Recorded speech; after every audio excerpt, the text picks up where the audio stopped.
ഇപ്പോൾ അജയൻ്റെ 2ാം വർഷം ഞങ്ങൾ ഗോവയിൽ പോയിരുന്നു എഡിറ്റ് ചെയ്ത്.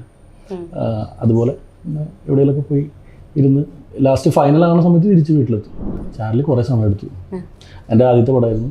അപ്പോൾ അതിൻ്റെ ഡയറക്ടർ ഇതിനു മുമ്പ് മട്ടിഞ്ചേട്ടൻ 2-3 പടം ഹിറ്റൊക്കെ ആയിട്ട് നിൽക്കുന്ന ഡയറക്ടറായിരുന്നു. അപ്പോൾ പുള്ളിക്ക് ഞാൻ ഫസ്റ്റ് പടമല്ലേ, അപ്പോൾ എന്നെ ഒരിക്കലും അങ്ങനെ അയച്ചു വിടില്ലല്ലോ. അപ്പോൾ കുറേ നാൾ 5-8 മാസം ഇരുന്നിട്ടാണ് എഡിറ്റ് ചെയ്തത്. ഇപ്പോൾ ടർബോയിലൊരു സോങ് ഉണ്ടായിരുന്നു, ആ സോങ് മൊത്തം ഒഴിവാക്കിയതാണ്. രാജ്ബി ഷെട്ടിയുടെ ഒരു ഫ്ലാഷ് ബാക്ക് പറയുന്നൊരു സീൻ ഉണ്ടായിരുന്നു, ആ സീൻ മൊത്തം ഒഴിവാക്കിയതാണ്. പടം തുടങ്ങുന്ന സമയത്ത് രജിസ്റ്റർ ഓഫീസ് ജെറിയുടെയും ഇവരുടെയും മറ്റേ രജിസ്റ്റർ ഓഫീസിൽ നമ്മൾ വെക്കുമല്ലോ വിവാഹത്തിൻ്റെത്, അതെടുത്ത് വീട്ടിൽ കൊണ്ടുപോയി കൊടുക്കുന്ന സീൻസ് ഉണ്ടായിരുന്നു. അതില്ലാതെ തന്നെ കാര്യങ്ങൾ കമ്മ്യൂണിക്കേറ്റ് ആവുന്നതുകൊണ്ട് അത് ഒഴിവാക്കി. ഫ്രണ്ട്സാണ് അൻപറിവായി, അവരതിൻ്റെ ഫൈറ്റ് മാസ്റ്റേഴ്സാണ്. അപ്പോൾ അവരുടെ അടുത്ത് ശങ്കർ സാർ ഒരു ദിവസം ചോദിച്ചു, ഒരു എഡിറ്റർ നിങ്ങൾക്ക് ആരെങ്കിലും സജസ്റ്റ് ചെയ്യാമെന്ന് ചോദിച്ചപ്പോൾ അവർ എൻ്റെ പേര് പറഞ്ഞു. അവരങ്ങനെ ഒരു ദിവസം എൻ്റെ അടുത്ത് ശങ്കർ സാറൊന്നും പറഞ്ഞില്ല, ഒരു ദിവസം വെറുതെ വിളിച്ചിട്ട് പറഞ്ഞു നിനക്കൊരു പടമുണ്ട്, വലിയ പടം ചെയ്യാൻ പറ്റുമെന്ന് ചോദിച്ചു. അപ്പോൾ നമ്മൾ ചെയ്യാമെന്ന് പറഞ്ഞു. പുള്ളി എന്നെ ചോദിച്ചിട്ട് ഇതേപോലെ ഒരു പാട്ട് കേട്ടിട്ട് ചോദിച്ചു, ഇതേപോലെ പാട്ടൊക്കെ ഇതിൻ്റെ അവിടെ ഇട്ടോ ചോദിച്ചിട്ട്. അപ്പോൾ ഈ പാട്ടിൻ്റെ ബഡ്ജറ്റ് ഞങ്ങൾ 1 കൊല്ലം മലയാള പടം ചെയ്യുന്നുണ്ട്. അത്രയും സ്കെയിലാണ് അവിടെ ഷൂട്ട് ചെയ്യുന്നത്. അതേപോലെ തന്നെ ഗ്രാൻഡ് മാസ്റ്ററിന് മുമ്പ് ഞാൻ കോട്ടക് മഹീന്ദ്രയിൽ ജോലിക്ക് പോയി 1 മാസം. ആ 1 മാസം പോയി അടുത്ത ദിവസം സാലറി കിട്ടും. അതിൻ്റെ തലേദിവസം ചേട്ടൻ വിളിച്ചിട്ട് പറഞ്ഞു ഇങ്ങനൊരു പടമുണ്ട് സ്പോട്ട് ചെയ്യാൻ. സാലറി പോലും വാങ്ങാണ്ട് ഞാൻ നിർത്തി.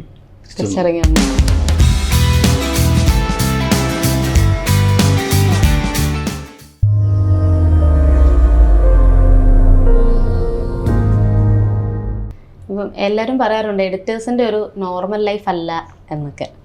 അത് എഡിറ്റ് ചെയ്യാനായിട്ട് പലർക്കും രാത്രി ആയിരിക്കും തോന്നുന്നത്. ഇരിക്കില്ല, പകലാണ്. രാത്രി ഇരിക്കുകയില്ല. ഞാൻ ഒരു സമയത്ത് ഇതേപോലെ തന്നെ ആയിരുന്നു, രാത്രി കൂടുതൽ വർക്ക് ചെയ്തുകൊണ്ടിരിക്കുകയായിരുന്നു. ആ സമയത്ത് മറ്റേ ഹൈപ്പർ ടെൻഷൻ ഒക്കെ വന്ന് ഭയങ്കര പ്രശ്നമായിരുന്നു. അന്ന് ഡോക്ടർ പറഞ്ഞു രാത്രി ഇരിക്കാൻ പാടില്ലെന്ന്. 5-6 കൊല്ലം 6-7 കൊല്ലമായി രാത്രി ഇരിക്കാറേ ഇല്ല. പിന്നെ എനിക്ക് പ്രത്യേകിച്ച് ഒരു സ്റ്റുഡിയോയിലിരുന്ന് വർക്ക് ചെയ്യുന്ന രീതിയില്ല. ഞാൻ എഡിറ്റ് ചെയ്യാൻ വേണ്ടിയിട്ട് സിസ്റ്റം എടുത്തിട്ട് എവിടേക്കെങ്കിലും പോകും, പുറത്തു പോകും. ഇപ്പോൾ അജയൻ്റെ 2ാം വർഷം ഞങ്ങൾ ഗോവയിൽ പോയിരുന്നു എഡിറ്റ് ചെയ്ത്.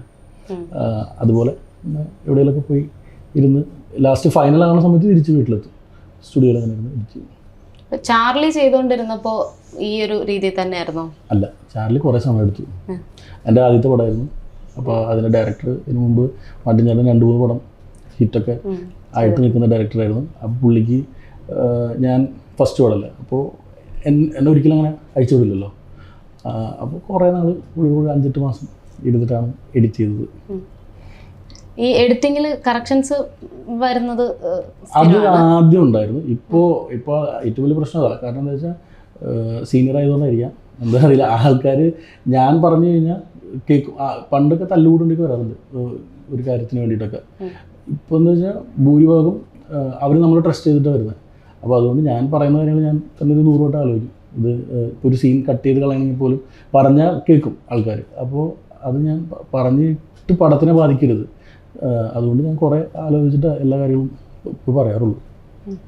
ഇപ്പം ഈ സീൻ കട്ട് ചെയ്യുന്നതിൻ്റെ പറഞ്ഞു, അപ്പം ലൈക്ക് ആ ഒരു ആ ഒരു സിനിമയായിട്ട് അതിൻ്റെ ഒരു ജോണറുമായിട്ട് ചേരാത്തതോ അല്ലെങ്കിൽ അങ്ങനെയുള്ളൊരു പോർഷൻ ആയിരിക്കുമല്ലോ കട്ട് ചെയ്യുന്നത്. അങ്ങനെയല്ല, കഥയുടെ ഫ്ലോയ്ക്ക് ഒരു തടസ്സം ഉണ്ടെങ്കിൽ കട്ട് ചെയ്യും. നമ്മളിപ്പോൾ മെയിൻ ആയിട്ട് ഫോളോ ചെയ്തു പോകുന്ന ഒരു സ്റ്റോറി ലൈൻ ഉണ്ടാവുമല്ലോ, അതിനൊരു ആവശ്യമില്ലാത്ത സീനൊക്കെ ആയിരിക്കും ചിലപ്പോൾ ഉണ്ടാവുക. സീനായിട്ട് ചിലപ്പോൾ കാണാൻ നല്ലതായിരിക്കും. ഇപ്പോൾ ടർബോയിലൊരു സോങ് ഉണ്ടായിരുന്നു, ആ സോങ് മൊത്തം ഒഴിവാക്കിയതാണ്. രാജ്ബി ഷെട്ടിയുടെ ഒരു ഫ്ലാഷ് ബാക്ക് പറയുന്നൊരു സീൻ ഉണ്ടായിരുന്നു, ആ സീൻ മൊത്തം ഒഴിവാക്കിയതാണ്. പടം തുടങ്ങുന്ന സമയത്ത് രജിസ്റ്റർ ഓഫീസ് ജെറിയുടെയും ഇവരുടെയും മറ്റേ രജിസ്റ്റർ ഓഫീസിൽ നമ്മൾ വെക്കുമല്ലോ വിവാഹത്തിൻ്റെത്, അതെടുത്ത് വീട്ടിൽ കൊണ്ടുപോയി കൊടുക്കുന്ന സീൻസ് ഉണ്ടായിരുന്നു. അതില്ലാതെ തന്നെ കാര്യങ്ങൾ കമ്മ്യൂണിക്കേറ്റ് ആവുന്നതുകൊണ്ട് അത് ഒഴിവാക്കി. രാജ്ബി ഷെട്ടിയുടെ അങ്ങനൊരു ആ സീൻ വേറെ ഏത് സ്ഥലത്താണെങ്കിൽ വർക്കൗട്ടാണ്. പക്ഷേ രാജ്ബി ഷെട്ടിയുടെ ഫസ്റ്റ് സീനിൽ തന്നെയാണ് അയാൾ വന്ന് കഥയും പറയുന്നത്. അതുകൊണ്ട് പിന്നെ നമ്മൾ കാണുമ്പോൾ ചെറിയ പ്രശ്നമൊന്നുമില്ല, അത് ഒഴിവാക്കി. സോങ് അവിടെ ആവശ്യമില്ലെന്ന് തോന്നി, സോങ് ഫുള്ള് ഷൂട്ട് ചെയ്തതാണ്. അത് ചിലപ്പോൾ ഇപ്പോൾ ഇറങ്ങുമായിരിക്കും. അപ്പം ആസ് എൻ എഡിറ്റർ ഒരു സിനിമ ജഡ്ജ് ചെയ്യുന്നത് ഏത് ഏരിയ നോക്കിയിട്ടാണ്? അങ്ങനെയല്ല, ഞാനിപ്പോൾ ഓഡിയൻസ് ആ സിനിമ ഇഷ്ടപ്പെടുന്ന ഒരു ഓഡിയൻസിൻ്റെ POV ഇരുന്ന് പടം കാണാൻ ശ്രമിക്കാറുണ്ട്. അത് ഞാൻ അപ്പോൾ എനിക്കിഷ്ടമുള്ള സിനിമകളായിരിക്കില്ല എല്ലാം ഞാൻ ചെയ്യുന്നത്, എനിക്കിഷ്ടമുള്ള ജോണറൊന്നും ആയിരിക്കില്ല. അപ്പോൾ ഞാൻ അതുകൊണ്ട് എനിക്കതങ്ങനെ ജഡ്ജ് ചെയ്യാൻ പറ്റില്ല. പക്ഷെ ഞാൻ ഇത് ഇഷ്ടപ്പെടുന്ന ആൾക്കാർ അല്ലെങ്കിൽ ഈ ടൈപ്പ് പടങ്ങൾ തിയേറ്ററിൽ വന്നിട്ട് എങ്ങനെയാണ് വർക്കൗട്ടായിട്ടുള്ളത് അതൊക്കെ ആലോചിച്ചിട്ട് അങ്ങനെ ചിന്തിച്ചിട്ടൊക്കെ ചെയ്യും. ഇപ്പൊ ഗെയിം ചേഞ്ചർ എന്ന സിനിമ ഇനി വരാൻ പോകുന്നുണ്ട്. തെലുങ്കു ഡെബ്യൂ ആണ് വരുന്നത്. അതും ശങ്കർ എന്നുള്ളൊരു അത്രയും വലിയൊരു ഡയറക്ടറുടെ കൂടെ വർക്ക് ചെയ്യാനായിട്ട് പോവാണ്. വർക്ക് ചെയ്ത് തുടങ്ങി. അതെ, വർക്ക് ചെയ്ത് തുടങ്ങി. സിനിമയുടെ ബാക്കി പോസ്റ്റ് പ്രൊഡക്ഷൻ ഒക്കെ നടന്നുകൊണ്ടിരിക്കുന്നു. ഷൂട്ട് നടക്കുക. ഓക്കെ, ഷൂട്ട് നടന്നുകൊണ്ടിരിക്കുന്നു. സോ ഈ ഒരു സിനിമയുടെ ഒരു പ്രോസസ്സ് എങ്ങനെയായിരുന്നു? ലൈക്ക് എങ്ങനെയാണ് ശങ്കറിന്റെ മൂവിയിലേക്ക് എത്തിയതൊക്കെ? അത് പറഞ്ഞ പോലെ എൻ്റെ ഫ്രണ്ട്സാണ് അൻബറി, അവരായിട്ട് ഫൈറ്റ് മാസ്റ്റേഴ്സാണ്. അപ്പോൾ അവരടുത്ത് ശങ്കർ സാർ ഒരു ദിവസം ചോദിച്ചു, ഒരു എഡിറ്റർ നിങ്ങൾക്ക് ആരെങ്കിലും സജസ്റ്റ് ചെയ്യാമെന്ന് ചോദിച്ചപ്പോൾ അവരെൻ്റെ പേര് പറഞ്ഞു. അവരങ്ങനെ ഒരു ദിവസം എൻ്റെ അടുത്ത് ശങ്കർ സാറൊന്നും പറഞ്ഞില്ല, ഒരു ദിവസം വെറുതെ വിളിച്ചിട്ട് പറഞ്ഞു, നിനക്കൊരു പടമുണ്ട്, വലിയ പടം ചെയ്യാൻ പറ്റുമെന്ന് ചോദിച്ചു. അപ്പം ഞാൻ പറഞ്ഞു ചെയ്യാമെന്ന് പറഞ്ഞു. ഒരു 2 ദിവസം കഴിഞ്ഞ് ഏതാ പടം എന്നൊന്നും പറയുന്നില്ല. വീണ്ടും ഞാൻ തിരിച്ചു വിളിച്ചു, ഒരു വലിയ പടം ഉണ്ടെന്ന് പറഞ്ഞു കേട്ടു, എവിടെയാണ് എന്താണെന്ന് ചോദിച്ചു. അപ്പോൾ ഒരു വെയിറ്റ് ചെയ്യുന്ന 3-4 ദിവസം ബിൽഡപ്പൊക്കെ കഴിഞ്ഞിട്ടാണ് അവർ പറഞ്ഞത് ശങ്കർ സാറിൻ്റെ പടമാണ്. എന്നിട്ട് എൻ്റെ ഫുൾ പഴയ വർക്ക്സും സംഭവങ്ങളൊക്കെ പുള്ളിക്ക് അയച്ചു കൊടുത്തു. അങ്ങനെ ഒരു ദിവസം പോയി പുള്ളിനെ കണ്ടിട്ട് അന്ന് പറഞ്ഞത് എന്താ വെച്ചാൽ ഇതിൻ്റെ ഷൂട്ട് മാസത്തിൽ 10 ദിവസം 5 ദിവസം 15 ദിവസമൊക്കെയാണ് ഷൂട്ട് എടുക്കുക. ഒരു 200-250 ദിവസമായി ഇപ്പോൾ ഇതുവരെ. അപ്പോൾ അങ്ങനെ ചെയ്യുമ്പോൾ തന്നെ 25 മാസം എടുക്കില്ലേ. അപ്പോൾ ഓരോ ഷെഡ്യൂൾ കഴിയുമ്പോൾ വന്ന് എഡിറ്റ് ചെയ്യണമെന്ന് പറഞ്ഞിട്ടുണ്ട്. അപ്പോൾ അത് ചെന്നൈ ഇപ്പം വരും, നടക്കുന്നു. ഇപ്പം എഡിറ്റ് ചെയ്തെടുത്തോളം എന്താ ഒരു ജഡ്ജ്മെന്റ് എന്താണ്? അങ്ങനെ പറയാൻ പാടില്ല. അങ്ങനെ കഥയായിട്ട് ഞാൻ ചോദിച്ചതല്ല, പക്ഷെ കണ്ടെടുത്തോളം അവിടുന്ന് പുറത്താക്കാനാണോ? ഇല്ല, കഥ ഒന്നും ഞാൻ ചോദിക്കുന്നില്ല. പക്ഷെ നല്ല പടം, ശങ്കർ സാറിന്റെ പടം ഭയങ്കര വലിയ പടമല്ലേ ഇപ്പോഴും. അപ്പോൾ പുള്ളി എന്നെ ചോദിച്ചിട്ട് ഇതേപോലെ ഒരു പാട്ട് കേട്ടിട്ട് ചോദിച്ചു, ഇതേപോലെ പാട്ടൊക്കെ ഇതിൻ്റെ അവിടെ ഉണ്ടോ ചോദിച്ചിട്ട്. അപ്പോൾ ഈ പാട്ടിൻ്റെ ബഡ്ജറ്റ് ഞങ്ങൾ ഒരു കൊല്ലം മലയാള പടം ചെയ്യുന്നുണ്ട്. അത്രയും സ്കെയിലാണ് അവിടെ ഷൂട്ട് ചെയ്യുന്നത്. ഷമീർക്കയുടെ വർക്കുകൾ തന്നെ തിയേറ്ററിൽ കാണാറില്ല എന്ന് കേട്ടിട്ടുണ്ട്. അത് കാണാത്തതിൻ്റെ ഒരു റീസൺ, നമുക്ക് ഇപ്പം പല ആക്ടേഴ്സിന് ഇപ്പോൾ ഉള്ളതാണ് സ്വന്തമായിട്ട് അഭിനയിച്ച സിനിമ തിയേറ്ററിൽ കാണാനൊരു കുഴപ്പമുണ്ടായിരിക്കും, സ്വന്തം ഫേസ് ഒക്കെ കാണുന്നതിൻ്റെയും അങ്ങനെയൊക്കെ. ഇത് ഒരു എഡിറ്റർ പെർസ്പെക്റ്റീവിൽ എന്തുകൊണ്ടാണ് തിയേറ്ററിൽ കാണാൻ പറ്റുന്നത്? ഒന്ന് എനിക്ക് പേടിയാണ് തിയേറ്ററിൽ വരുന്നത് കാണാൻ.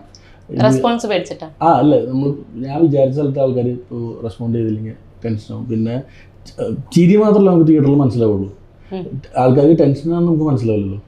അപ്പോൾ ഞാൻ ഇപ്പോൾ മൊത്തം സൈലൻസ് ആയി കഴിഞ്ഞാൽ എനിക്ക് തോന്നുന്നു ആൾക്കാർക്കൊന്നും വാക്കാവാൻ എന്നല്ല തോന്നും. അത് ഒരു കാര്യം. പിന്നെ നമുക്ക് പായസം ഇഷ്ടമാണെന്ന് വിചാരിച്ചോ, 10 ഗ്ലാസ് പായസം കുടിച്ചിട്ട് വീണ്ടും നമുക്ക് ഗ്ലാസ് കൊണ്ടുവന്ന് കുടിക്കാൻ പറ്റില്ല. ഞാൻ അത്രയും വട്ടം സിനിമ കണ്ടു കഴിഞ്ഞു റിലീസിന് മുമ്പ്. പിന്നെ ഞാൻ തിയേറ്ററിൽ പോയി കാണുന്നതിൽ വലിയ ഇല്ല, അതുകൊണ്ട് പോകാത്ത 1-2 പടങ്ങളൊക്കെ പോയി കണ്ടിട്ടുണ്ട്. അപ്പം അല്ലാതെയുള്ള ബാക്കി സിനിമകൾ തിയേറ്ററിൽ പോയി കാണുമ്പോൾ ഒരു നോർമൽ ഓഡിയൻസ് ആയിട്ട് കാണാൻ പറ്റുമോ, അതൊരു എഡിറ്റേഴ്സ് പെർസ്പെക്റ്റീവ് തന്നെ ആയിരിക്കും? ആദ്യം അങ്ങനെയായിരുന്നു, ഇപ്പൊ ഭയങ്കര നോർമൽ ഓഡിയൻസ് ആയിട്ട് കാണാറ്. അപ്പം ഇതിന്റെ കട്ട്സ് ഒക്കെ ഇങ്ങനെ ജഡ്ജ് ചെയ്യാനായിട്ടൊക്കെ അപ്പോൾ തോന്നാറുണ്ടോ? ആദ്യം ഞാൻ പറഞ്ഞില്ലേ, ഈ എഡിറ്റിംഗ് പഠിച്ചുകൊണ്ടിരിക്കുന്ന സമയത്ത് ഫുള്ള് ഒരു എഡിറ്റ് ചെയ്തുകൊണ്ടിരിക്കുന്ന പോലെ കാണാം. ഇപ്പൊ പക്ഷെ ഞാൻ അങ്ങനെ ചിന്തിക്കാറില്ല. നോർമലി സാധാരണ ഒരാൾ കാണുന്ന പോലെ തന്നെയാണ് പടം കാണും. അപ്പോൾ നമ്മൾ ഷമീർ മുഹമ്മദ് എന്ന എഡിറ്ററിനെയും കണ്ടു, പ്രൊഡ്യൂസറിനെയും കണ്ടു. ഇനി ഡിറക്ഷനിലേക്ക്, ഇനിയൊരു ഭാവിയിൽ ഡിറക്ഷനിലേക്കും കൂടെ ഉള്ളൊരു പ്ലാനിങ് എന്തെങ്കിലും ഉണ്ടോ? ആഗ്രഹമുണ്ട്. പക്ഷേ ഞാൻ കുറച്ച് നേരത്തെ ചെയ്യാനുള്ള പ്ലാൻ ഉണ്ടായിരുന്നു. പക്ഷെ അപ്പോഴാണ് ശങ്കർ സാറിൻ്റെ പടം തുടങ്ങിയത്. അത് ഒരു 2.5 കൊല്ലമായി. ഇനി അത് തീർന്നു കഴിഞ്ഞിട്ട് നല്ല എപ്പോഴെങ്കിലൊക്കെ നോക്കണം. ലൈക്ക് ഓൺ പ്രൊഡക്ഷൻ തന്നെ നോക്കാനാണോ? അങ്ങനെയൊന്നുമില്ല, അപ്പോഴത്തെ ഒരു സമയം പോലെ. മാളികപ്പുറം എന്ന സിനിമ ചെയ്തു കഴിഞ്ഞപ്പോഴത്തേക്ക് അത് ലൈക്ക് ഇൻഡസ്ട്രിയിൽ ഭയങ്കര ഹിറ്റായ ഒരു സിനിമയാണ്, എല്ലാ ഓഡിയൻസിനും ഒരേപോലെ അക്സെപ്റ്റ് ചെയ്യാൻ പറ്റിയൊരു സിനിമയാണ്. ആ സിനിമ ചെയ്യുന്ന ടൈമിൽ തോന്നിയിരുന്നു ഇത്രയും വലിയൊരു അക്സെപ്റ്റൻസ് ഈ ഒരു സിനിമയ്ക്ക് കിട്ടുമെന്നൊക്കെ? ആ സിനിമ ചെയ്യുന്ന സമയത്ത് ഞാൻ ഒരു ഇൻസിഡൻറ്റ് പറഞ്ഞു. ഞാൻ എൻ്റെ വൈഫും കൂടിയിട്ട് തേക്കടി എവിടെ പോയി എഡിറ്റ് ചെയ്യാൻ വേണ്ടിയിട്ട് അവിടെ പോയിരുന്നു. ഇങ്ങനെ എഡിറ്റ് ചെയ്യുന്ന സമയത്ത് അപ്പോൾ അവൾ വന്നിട്ട് ഫുൾ ഇത് കാണും, ഇതിന് ചെയ്തുകൊണ്ടിരിക്കുന്ന സമയത്ത് കാണും. അപ്പോൾ ഞാനത് ആദ്യത്തെ സീൻസൊക്കെ കുറച്ച് നോർമൽ സീൻസാണ്. ലാസ്റ്റ് ഇപ്പം ഞങ്ങൾക്കൊരു മോളുണ്ട്, ഏറെക്കുറെ കുട്ടിയുടെ പറയാനുള്ളത്. അപ്പോൾ ഏറ്റവും ലാസ്റ്റ് ഈ കുട്ടി മല കയറുന്ന സീൻ ഉണ്ടായില്ല, ആ സീൻ വന്നപ്പോൾ അവൾക്കും എനിക്കും ഭയങ്കരമായിട്ട് വിഷമായി. ഇത് കേട്ടിട്ട് കുട്ടി അച്ഛനെ ആലോചിക്കുന്നതും ഇതൊക്കെ വന്നിട്ട്. അപ്പോൾ ആ സമയത്ത് എനിക്ക് തോന്നിയത്, പക്ഷേ ഇതിൽ ഈ അയ്യപ്പൻ എന്ന് പറഞ്ഞിട്ട് ഇതിൽ ഭയങ്കരമായിട്ട് വർക്കൗട്ടായില്ലേ, ആ ആംഗിൾ ഞാൻ ചിന്തിച്ചിട്ടില്ല. അത് അല്ലാതെ തന്നെ ഒരു നല്ല പടമായിട്ട് വരുമെന്ന് വിചാരിച്ചായിരുന്നു. ഇപ്പം എഡിറ്റിങ്ങിലേക്ക് എത്തിയില്ലായിരുന്നു എങ്കിൽ ഏത് പ്രൊഫഷൻ ചൂസ് ചെയ്തേനെ? ഇപ്പോൾ ആരായിരുന്നു? ഒരു ഐഡിയ ഉണ്ടായിരുന്നില്ല, വെറുതെ തരപ്പറാണ്. പഠിച്ചത് കംപ്ലീറ്റ് ചെയ്തിട്ടില്ല. ഡിഗ്രി ഒക്കെ അവിടെ പോയി ആകാലം പോയി ഇറങ്ങിപ്പോന്നു. സർട്ടിഫിക്കറ്റ് പോലും വാങ്ങിച്ചിട്ടില്ല. +2 സർട്ടിഫിക്കറ്റ് കോളേജിൽ ഇരിക്കുന്നുണ്ട്, കയ്യിലില്ല ഇപ്പോൾ. ഇല്ല, അതൊക്കെ കോളേജിൽ അവിടെ വാങ്ങാൻ പോകാൻ പറ്റില്ല. കോളേജിലൊക്കെ മൊത്തം ആകെ പ്രശ്നമായിട്ടൊക്കെ നിർത്തി പോകുന്നുള്ളൂ, കംപ്ലീറ്റ് ചെയ്തിട്ടില്ല. അപ്പോൾ പിന്നീട് എഡിറ്റിംഗ് പഠിച്ചതൊക്കെ ആ സമയത്ത് പാരലലി പഠിക്കാൻ പോയതുകൊണ്ട് എഡിറ്റിംഗ് പഠിച്ചു തുടങ്ങിയപ്പം ഇതിൽ തന്നെ എൻ്റെ ഭാവി തീരും ഉറപ്പിക്കും എന്ന അപ്പോൾ പ്ലാനിലുണ്ടായിരുന്നു? ഇല്ല, ഞാൻ ഇതിൻ്റെ ഇടയിലും ഇതൊക്കെ നിർത്തിയൊക്കെ പോയിട്ടുണ്ട്. ചാർലിയൊക്കെ തുടങ്ങുന്നതിന് മുമ്പ് ഞാൻ വീണ്ടും ഗൾഫിലൊക്കെ പോയി എന്തെങ്കിലും ജോലിയൊക്കെ നോക്കാൻ വേണ്ടിയിട്ടൊക്കെ ട്രൈ ചെയ്തിട്ടുണ്ട്. ഇടയ്ക്ക് ചാടാൻ തോന്നും. ഒരു സമയത്ത് അതേപോലെ തന്നെ ഗ്രാൻഡ് മാസ്റ്ററിന് മുമ്പ് ഞാൻ ഒരു കോട്ടക് മഹീന്ദ്രയിൽ ജോലിക്ക് പോയി 1 മാസം. ആ 1 മാസം പോയി അടുത്ത ദിവസം സാലറി കിട്ടും. അതിൻ്റെ തലേദിവസം ചേട്ടൻ വിളിച്ചിട്ട് പറഞ്ഞു ഇങ്ങനൊരു പടമുണ്ട് സ്പോട്ട് ചെയ്യാന്നുള്ളൂ. സാലറി പോലും വാങ്ങാണ്ട് ഞാൻ നിർത്തി തിരിച്ചിറങ്ങി വന്നു. ഇപ്പം സിനിമയും ഈ എഡിറ്റിങ്ങും അല്ലാതെ ചെയ്യാൻ താല്പര്യമുള്ള ഇഷ്ടപ്പെടുന്ന ഒരുപാട് ആക്ടിവിറ്റീസ് ഒക്കെ കാണുമല്ലോ, അതെന്തൊക്കെയാണുള്ളത്? ട്രാവൽ ചെയ്യുക, സിനിമ കാണും, ഫുഡ് അടിക്കുക. സിനിമ അല്ലാതെ ട്രാവലിങ്ങും ഫുഡും കഴിഞ്ഞു. ട്രാവൽ ചെയ്താലും അവിടെ പോയി ഫുഡ് അടിക്കുക. ഏറ്റവും കൂടുതൽ എക്സ്പ്ലോർ ചെയ്യാൻ ഇഷ്ടമുള്ള, അല്ലെങ്കിൽ ഇവിടെ നമ്മുടെ കൊച്ചിയിൽ തന്നെ എക്സ്പ്ലോർ ചെയ്ത് ഇഷ്ടപ്പെട്ടുള്ള ഫുഡ് എക്സ്പോർട്ട് ഒക്കെ പറയാം? Asian food. അതാണ് എൻ്റെ ഉമ്മയൊക്കെ പഠിച്ചു ഇപ്പോൾ ഏഷ്യൻ. അപ്പം ഒരുപാട് ഇൻസ്പയറിംഗ് ആയിട്ട് തോന്നിയിട്ടുള്ള കുറച്ച് എഡിറ്റേഴ്സ് അല്ലെങ്കിൽ ഡയറക്ടേഴ്സ് അല്ലെങ്കിൽ അവരുടെ സിനിമകൾ ചോദിച്ചു കഴിഞ്ഞാൽ ഏതൊക്കെയായിരിക്കും? അത് കരിയറിൽ ഹെൽപ്പ് ചെയ്തിട്ടുള്ളതുമായിട്ടുള്ളത്. ഞാനങ്ങനെ ടെക്നീഷ്യൻസിനെ അങ്ങനെ ഫോളോ ചെയ്യാറില്ല. എനിക്ക് ഇഷ്ടമുള്ള ജോണർ എന്ന് പറഞ്ഞാൽ ആക്ഷൻ കോമഡി പടങ്ങൾ എനിക്ക് കൂടുതലും ഇഷ്ടം. ഞാൻ ആ ടൈപ്പ് പടങ്ങൾ സെലക്ട് ചെയ്ത് കാണും.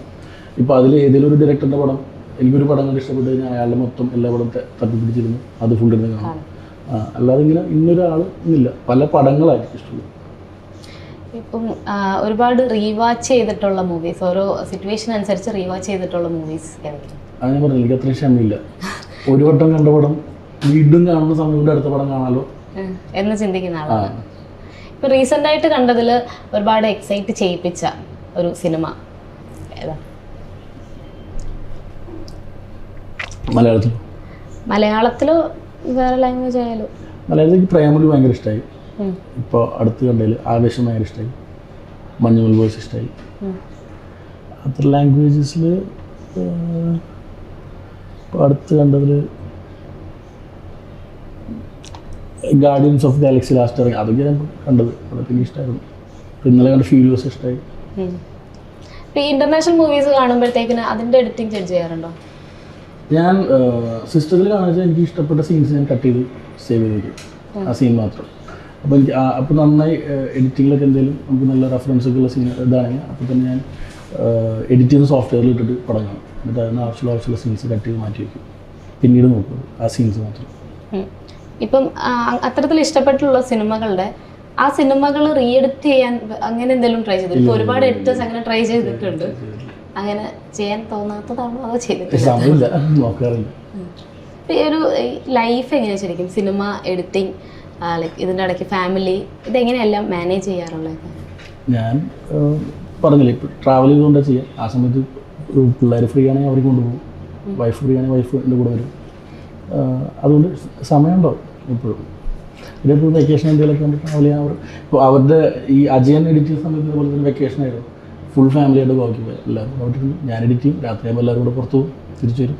അങ്ങനെ പിന്നെ ഇറങ്ങാൻ പോകുന്ന സിനിമകളുടെ പറഞ്ഞു, അജയൻ്റെ 2ാം മോഷനുണ്ട്, ഗെയിം ചേഞ്ചർ ഉണ്ട്. ഇതല്ലാതെ ബാക്കി വരുന്നതിന് വർക്ക്സ് ഏതൊക്കെയാണ്? മാർക്കും ഉണ്ട്, ജോഫിൻ്റെ ഒരു പടമുണ്ട്, പിന്നെ വിധുവിൻ്റെ വെബ് സീരീസ് ഉണ്ട്, ആണെങ്കിലും ഒക്കെയാണ്. ലൈക്ക് ഇതിൻ്റെ പ്രീ പ്രൊഡക്ഷൻ സ്റ്റേജിലാണോ? അല്ലല്ല, ഷൂട്ട് നടക്കും. അതൊക്കെ ഇപ്പോൾ ഷൂട്ട് നടക്കുന്നു, ഈ 3 ഷൂട്ട് നടക്കുന്നുണ്ട്. അജയൻ്റെ പോസ്റ്റ് പ്രൊഡക്ഷൻ നടക്കുന്നു, ഗെയിം ചേഞ്ചർ ഷൂട്ട് നടക്കുന്നു. ഇൻഡസ്ട്രിയിലേക്ക് വന്നതിന് ശേഷം സൂപ്പർ സ്റ്റാറുകളുടെ സിനിമകളൊക്കെ, അതായത് മമ്മൂക്കയുടെയും ലാലേട്ടൻ്റെയും ഒക്കെ സിനിമകളൊക്കെ എഡിറ്റ് ചെയ്തു. അപ്പം ഇവരുമായിട്ട് ഇപ്പോൾ ഉള്ളൊരു ബന്ധം എങ്ങനെയാണ്? ഞാൻ ആരെയും അങ്ങനെ വിളിക്കാറില്ല, വളരെ കുറച്ച്. ഞാൻ ആകെ അങ്ങനെ കോണ്ടാക്ട് ഉള്ളത് ഉണ്ണിയായിട്ടും ടോവിനൊക്കെ ആയിട്ടാണ്. അല്ലാതെ അധികം ആൾക്കാരായിട്ട് ഞാൻ ഷൂട്ടുള്ള സമയത്ത് സംസാരിക്കാനല്ലാതെ പിന്നീട് മെയിൻറ്റെയിൻ ചെയ്യാറില്ല. ഇല്ല, വെറുതെ അവരെ ബുദ്ധിമുട്ടുന്നില്ല, അവർക്ക് ഇത് ഇഷ്ടംപോലെ ആൾക്കാർ വിളിക്കുന്നുണ്ടാവും, ആണെന്ന് സംസാരിക്കും. ഇപ്പം ഒരുപാട് യങ്സ്റ്റേഴ്സ് ആയിട്ടുള്ള എഡിറ്റേഴ്സ് ആവാൻ ആഗ്രഹിക്കുന്ന, ഇപ്പം കഴിവുണ്ടായിട്ടും സിനിമയിലേക്ക് വരാൻ പറ്റാത്ത ഒരുപാട് ആളുകൾ നമ്മുടെ ചുറ്റിനുണ്ട്. സോ അവരോട് ശരിക്കും എന്താ പറയാനുള്ളത്? അവർ എങ്ങനെയായിരിക്കും ഇതിലേക്ക് എത്തിച്ചേരേണ്ടത്? അവർക്ക് കൊടുക്കാൻ പറ്റിയ ഒരു ടിപ്സ് എന്തെങ്കിലും ഉണ്ടോ? ഇല്ല, ഞാൻ നേരത്തെ പറഞ്ഞില്ല, ഞാൻ ഇത് എൻ്റെ തുടക്ക കാലഘട്ടം എങ്ങനെയായിരുന്നു അത് ഞാനിപ്പോൾ ആലോചിക്കുമ്പോൾ എനിക്ക് ഭയങ്കര സ്ട്രഗിളായിട്ട് എനിക്കിപ്പോൾ ചെയ്യാൻ പറ്റില്ല. അത് അന്നത്തെ സമയത്ത് എനിക്കത് ഒരു ബുദ്ധിമുട്ടായിട്ട് തോന്നിയിട്ടില്ല. അതാണ് ഞാൻ പറഞ്ഞ ട്രെയിനിലൊക്കെ ശരിക്കും അന്ന് പോകുന്ന സമയത്ത് ട്രെയിനിൽ ചെന്നൈക്ക് ഭയങ്കര തിരക്കാണ്. അപ്പോൾ സെക്കൻഡ് ക്ലാസ്സിൽ പോലും അല്ല, ഞാൻ ലോക്കലിൽ കയറിയിട്ട് ബാത്റൂമിലൂടെ പേപ്പർ പിടിച്ച് കിടന്നിട്ട് അവിടെ കിടന്ന് ഉറങ്ങിയിട്ട് വരും. കാരണം രാത്രി ഉറങ്ങിയാലാണ് പിറ്റേ ദിവസം മുതലൂടെ വർക്ക് ചെയ്യുള്ളൂ. എനിക്കത് അന്ന് അവിടെ ആ സ്പേസ് കിട്ടുന്നതായിരുന്നു എൻ്റെ അച്ചീവ്മെൻറ്റ്. കാരണം എനിക്കതൊരു ബുദ്ധിമുട്ടായി തോന്നിയിട്ടില്ല. അതുപോലെ നമുക്കിപ്പോൾ ഉണ്ടാകുന്ന എല്ലാ സാധനങ്ങളും നമ്മൾ സ്ട്രഗിളാന്ന് വിചാരിച്ചിട്ട് നമുക്ക് എവിടെ എത്താൻ പറ്റില്ല. പക്ഷെ അത് നമുക്ക് അതിലുണ്ടാകുന്ന ഓരോ ചെറിയ മൂവ്മെൻറ്റ്സും അല്ലെങ്കിൽ ഓരോ ഇതും നമുക്കൊരു അച്ചീവ്മെൻ്റ് ആയിട്ട് തോന്നുന്നത് വെച്ചാൽ നമുക്ക് ഏറ്റവും എഡിറ്ററാവും, എന്തുകൊണ്ട് ഡയറക്ടറാവും. അന്ന് അങ്ങനെ ഒരു സ്ട്രഗിൾ ഫേസ് ചെയ്യേണ്ട വന്നു. സ്ട്രഗിൾ അല്ല, പക്ഷെ അന്ന് ആ ഒരു സ്റ്റേജിലൂടെ വന്നു. ഇപ്പം എന്തെങ്കിലും സ്ട്രഗിൾസ് ലൈക്ക് ഇപ്പം ഒരു എസ്റ്റാബ്ലിഷ്ഡ് ആയി, പക്ഷെ ഇപ്പൊ എനിക്ക് ചിന്തിക്കാൻ പറ്റില്ല അങ്ങനെ പോകുന്ന കാര്യങ്ങൾ. ഇപ്പൊ ആലോചിക്കുമ്പോ അത് സ്ട്രഗിളാണ്. ഇപ്പൊ സ്ട്രഗിൾ ഇല്ലല്ലേ, ഇപ്പൊ അതുകൊണ്ടൊന്നുമില്ല. ഇപ്പൊ ഷമീറക്കയുടെ അസിസ്റ്റന്റ് ആയിരുന്ന ചമൻ ഇപ്പം ഒരുപാട് വലിയ സിനിമകളുടെ ഭാഗമായിട്ടുണ്ട്. RDX പോലുള്ളൊരു സിനിമ എഡിറ്റ് ചെയ്തു, 2018 എഡിറ്റ് ചെയ്തു, ഓസ്കാർ ലെവൽ വരെ എത്തിയായിരുന്നു. സോ ലൈക്ക് കൂടെ നിന്ന് വർക്ക് ചെയ്ത ഒരാൾ ഈ ഒരു അച്ചീവ്മെന്റിലേക്ക് എത്തുമ്പോൾ എന്തായിരുന്നു തോന്നിയത്? എന്നെ ഒരു കാള എന്ന് പറഞ്ഞ പടം എഡിറ്റ് ചെയ്യാൻ വേണ്ടിയിട്ട് അതിൻ്റെ ക്യാമറമാൻ വിളിക്കുക.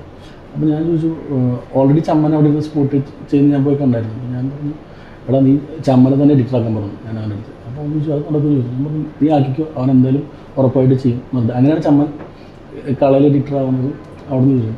പിന്നെ ചമ്മൻ്റെ വളർച്ച നമ്മളെല്ലാവരും കണ്ടതാണ്.